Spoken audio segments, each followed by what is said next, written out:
एक शेर है, वो जो बेचते थे दवाए दिल, दुकान अपनी बढ़ा गए। अब आप सोच रहे होंगे कि मैं ये शेर इस वक्त या बेवक्त क्यों पढ़ रहा हूँ। इसके पीछे सीधी सीधी वजह एक ये है कि वो सरकारें जो जनता को उल्लू बना करके अपना उल्लू सीधा करती थी। मैं किसी विशिष्ट सरकार का या विशिष्ट नेता का नाम नहीं लूँगा यहाँ पे। मेरा इशारा आप समझ गए होंगे। जिस प्रकार से एक सख्त पिता को उसके बच्चे पसंद नहीं करते हैं, एक सख्त अध्यापक को उसके छात्र पसंद नहीं करते हैं, एक सख्त एडमिनिस्ट्रेटर को उसके क्यूरेट्स यानी उसके सबॉर्डिनेट्स पसंद नहीं करते हैं, उसी प्रकार से आज की तारीख में इस मोदी सरकार के साथ हो रहा है। कुछ काम मोदी सरकार ऐसे आपकी मर्ज़ी के ख़िलाफ़ या आपकी मर्ज़ी के विरुद्ध, या मैं ऐसा कहूँ कि आपकी इच्छा के विरुद्ध वो कर रही है, जो भविष्य में आपके लिए, देश के लिए और सबसे बड़ी बात हमारी आपके संतानों के लिए बहुत आवश्यक है। इस बात को जितनी जल्दी से जल्दी आप समझ जाओ उतना अच्छा है। विशेषकर से हमारे हिंदू भाई, जिनके पास मोदी सरकार को कोसने के अलावा और कोई शक्ल नहीं है, वो सरकारी, मुझे क्षमा कीजिएगा, वो सरकारी हरामखोर नौकर जिनको अब तक काम नहीं करना पड़ा था और मोटी मलाईदारें तनख्वाहें वो डकारते थे, उनकी नाक में दम कर रखा है इस मोदी सरकार ने और योगी सरकार ने, क्योंकि इनसे अब वो काम मांग रही है जो कि इनको सख्त नागवार गुजर रहा है। इस वजह से ये पूरी की पूरी कौम मोदी सरकार के खिलाफ हो गई है। मेरा आपसे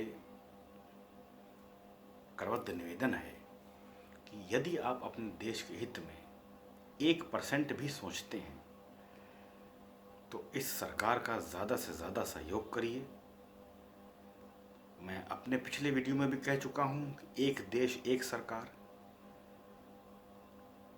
ऐसे नेताओं से जो कि किसी दूसरी जाति के होने के बावजूद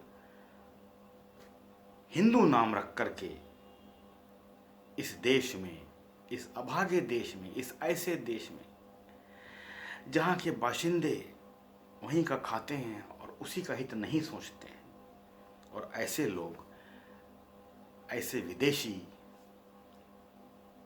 ऐसे यवनी जो यहाँ का खाते हैं और यहीं की जड़ खोदते हैं, ये पनप जाएंगे, आपका वजूद मिट जाएगा, ख़त्म हो जाएगा। हम और आप तो अपनी काट चुके, कम से कम हमारी अपनी नहीं तो कम से कम हमारी आने वाली नस्लों के बारे में तो सोचिए। वो क्या सोचेंगे कि हमारे माता पिता हमको क्या दे के गए? गुलामी, अपमान, अवहेलना। इससे भी बढ़ कर के अपने ही घर में अपनेपन का एहसास ना होना, अपने ही देश में, अपनी मट्टी में अपनेपन का एहसास ना होना। मेरी बात कान खोल करके सुन लीजिए और दिमाग में बैठा लीजिए कि एक बार अगर ये मोदी सरकार हट गई और दूसरी गठबंधनों की सरकारें आ गईं तो आपके पास और हमारे पास जहर खा के मरने के अलावा और अपनी संतानों को कुछ खिला के मार देने के अलावा कोई दूसरा चारा नहीं बचेगा। पूरी दुनिया के ये यवनी, पूरी दुनिया के ये विदेशी, पूरी दुनिया के ये दुर्दांतक अराजक तत्व हमारी और आपकी तरफ निगाह गड़ाए, पंजा खोले खड़े हुए हैं कि कब मौका मिले और कब हम इन को निगलें, हड्डी समेत, खाल बाल समेत। आपको मेरी बात बचकाना लग रही होगी। अगर आप अभी नहीं चेतेंगे बहुत पछताएंगे।